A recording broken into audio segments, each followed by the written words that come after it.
Speaking of that decision, Sedrick, I know you flirted with the NFL a little bit. Talk about why you decided to come back. I know a lot of Georgia fans were thrilled when you decided to come back because we were already losing both our tackles and a starting quarterback. Last thing we needed to do is lose our starting center who started every game the last 2 years. So talk about what went into that decision and why you decided to come back. Well, I think I want to start off by saying if God would have put it on my heart to leave, I think we would have been A-okay. I have the utmost respect and confidence in the guys that are behind me. Austin Blaskey is an amazing player. Jared Wilson is an amazing player. I think Griffin Scroggs, as he continues to come up, I think he'll be a good player as well. And also with Drew Bobo, he has the versatility to play all positions. But I think for me coming back, to be honest, was a bit of two things. I think there were some things that I felt that I left on the table that I could come back and kind of I guess shut some of the critiques up, and also too being able to be a 3-time national championship if God allows. I think that would be something that would be really, really cool and a part of history. How do those conversations go as far as with Coach Smart when you're trying to get all the information, make the best decision for you personally, make the best professional decision, or make the best decision to stay? How do those conversations go with head coach Kirby Smart when you have a whole lot on either going or staying when you have to make that decision? Yes, sir. I think Coach Smart does a good job of just giving you information. And after that, it's up to you. So had a lot of talks with my father. Had a few talks with my mom, because my mom always wanted me to graduate and get my degree. So, I mean, she cares about football, but not as much as my dad. So I had a few talks with her and had some talks with my dad. I prayed on it a lot. It was very interesting the night that I kind of decided, what I was going to do. To be honest, I was undecided all the way up probably until around maybe 2 in the morning. And I just remember waking up in the morning so I sleep with like the TV on and stuff. And T.D. Jakes was playing, and the one word he said was patience. So I remember waking up in the middle of the night to the word patience, and I just decided to trust God. University of Georgia center Sedrick Van Pran joining us here in the locker room, broadcasting live from the Butts-Mehre Heritage Hall facility here on the campus of UGA. We've watched you play for 2 straight years, obviously, and lead this offensive line, maul dudes downfield. I love watching you pull with the guards and get downfield on linebackers.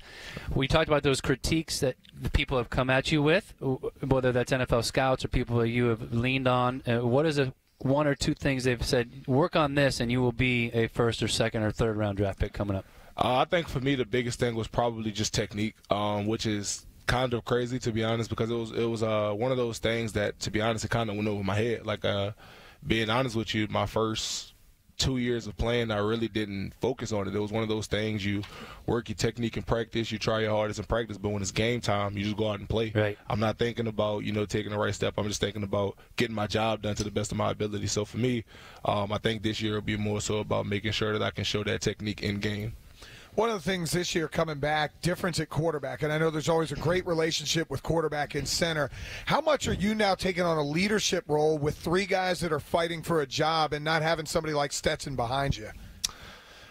That's a very interesting question. I'll say this. I think it's unique for all of them because you have to learn certain tendencies from each guy. So a certain guy may have his hands a certain way when he takes a under center rep. Another guy may like for the laces. The other guy may like for just the ball, however you have to get it done. So there's certain tendencies and things that different guys like. And I think it's very unique because that's what makes those guys those guys. The fact that they have those individual tendencies that help them create the best versions of themselves for their game is something that I feel like for me, I won't cause a problem. I won't be the one guy to be like, well, I played here for X, Y, Z. You need to do it this way. No, whatever makes you comfortable is what we'll do. You kind of went through that a couple years ago, though, right? When JT got hurt and then Stetson came in and you were the center and you're kind of dealing with different quarterbacks at different times. Like, do you feel like anything in that at that time 2 years ago kind of prepared you for having to deal with maybe multiple quarterbacks right now? Now that you said it, probably yes. But to be honest, in the moment, you don't think of it like that. You just think about getting your job done to the best of your ability. And if this is going to be the guy that can lead us to a championship, winning the next game, whatever it may be, I'm going to do the best thing that I can for this team to help us win.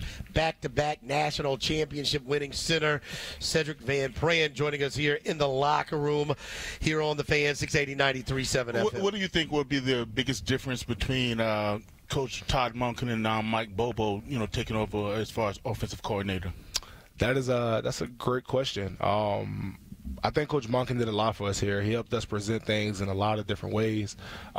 He kept defenses on their heels every week by showing similar things, but it'd be a whole different play by formations, alignments, motion shifts, whatever it may be. He showed a lot of different things, but I think Coach Bobo is very unique in the sense that he's been a lot of different places, so he's seen a lot of ball.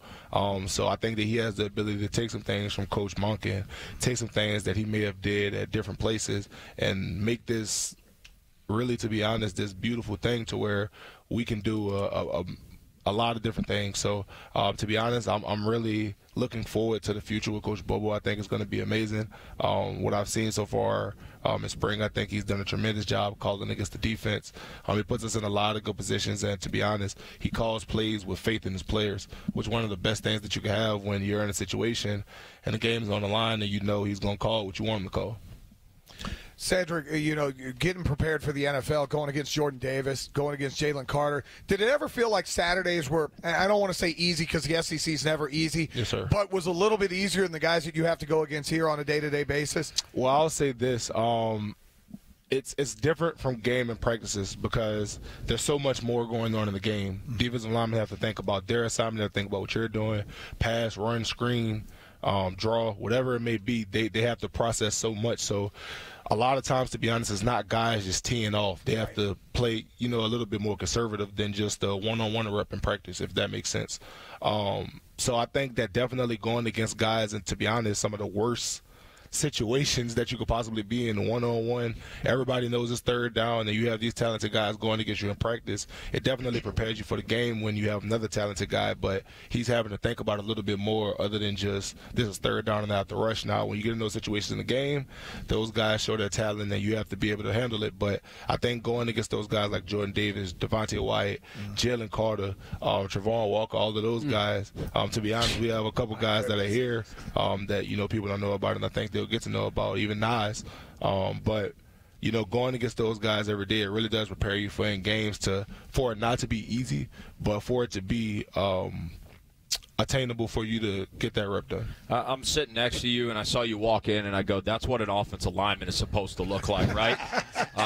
And I was at Georgia Tech 3 weeks ago, and I'm just telling you, they don't have anybody that looks like you down there. How dare you? Here come the shot. I had to say it. It's How what an offensive, dare you? This is why what happened against TCU happened. This is why what happens. Line of scrimmage, it's a line of scrimmage league. I'm sitting next to him. I'm looking at him. I'm going, I bet you didn't come in looking like what you look like right now. The weight training, the nutritional program. Speak to, what did you come in at compared to what you are now?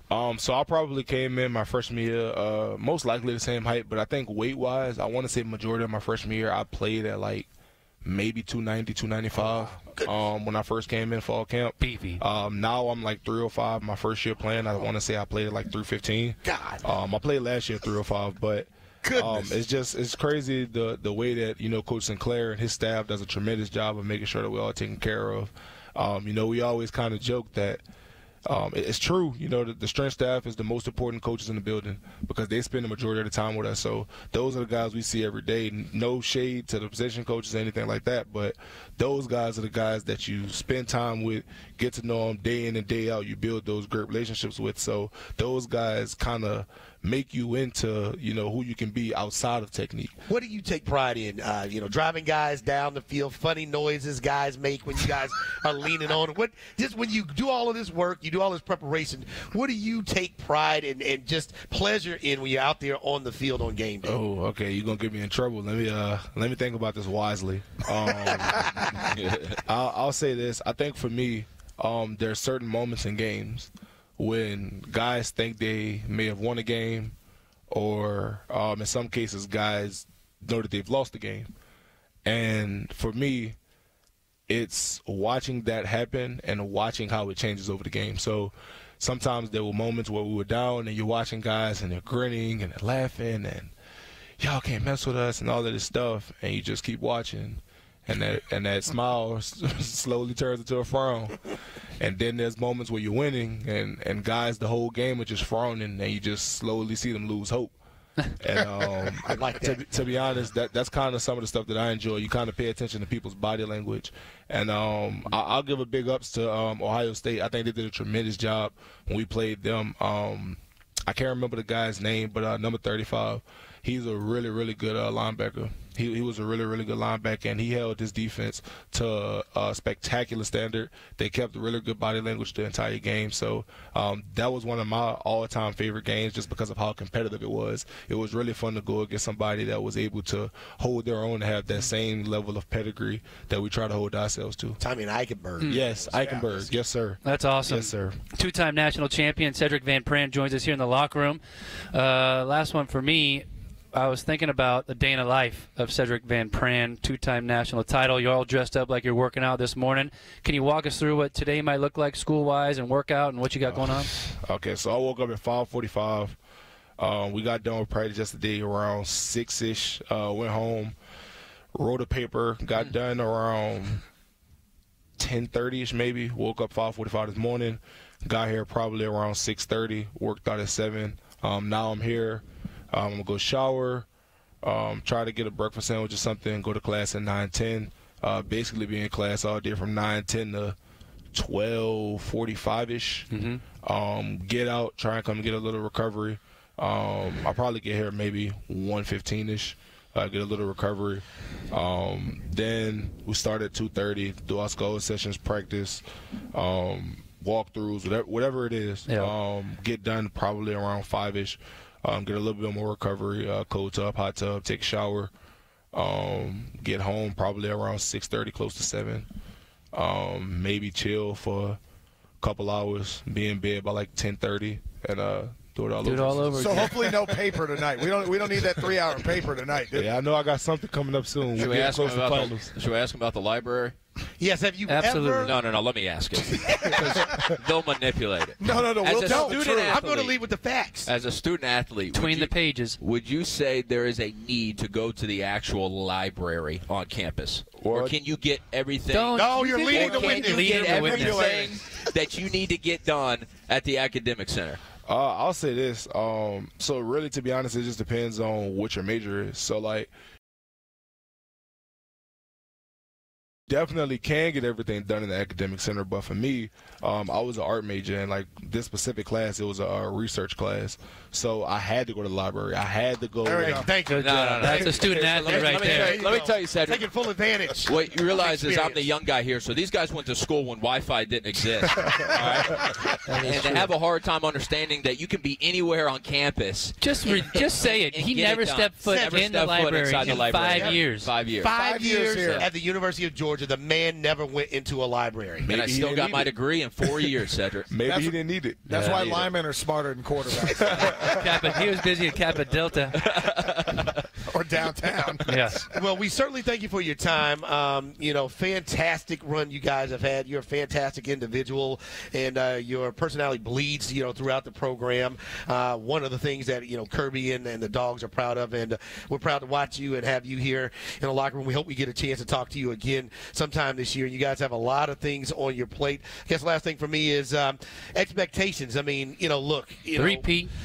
Going back-to-back is something that doesn't happen a lot. Going 3 times, and you can't look at that because Kirby always is next opponent, next man up. You can't look. But what do you guys envision this season being like with the turnover, guys going to the NFL, change at quarterback, and, a target on your back now that you're 2-time defending national champions?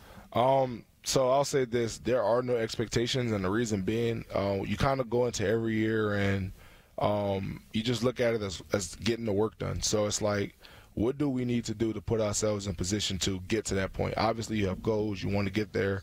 But the everyday life, you're not thinking, man, we want to win a national championship. No. How can I get this workout done to the best of my ability? How can I run these sprints to the best of my ability? How can I get first? How can I watch this film? How can I get better the extra 15, 20, 30 minutes I stay after practice on Monday through Friday? That's the things that you think about, and then there comes a point where you may get to fall camp, you may get to the middle of the season, it may be the SEC championship. You never know where you kind of realize we have a shot at maybe winning some things, Right. But the in and out every day, you kind of focus on just making sure that you're getting your job done the best of your ability for your team. Well, we certainly thank you for your time. Good luck to you in your preparation. Good luck with all your aspirations, off the field as well. And we'll be seeing you doing what you do on Saturdays, and we'll be seeing you do what you want to do on Sundays, we're sure. So we thank you for your time. Yes, sir. Thank you, and God bless y'all. God bless you, too. Sedrick Van Pran, two-time defending champion center for the Georgia Bulldogs, joining us here in the locker room.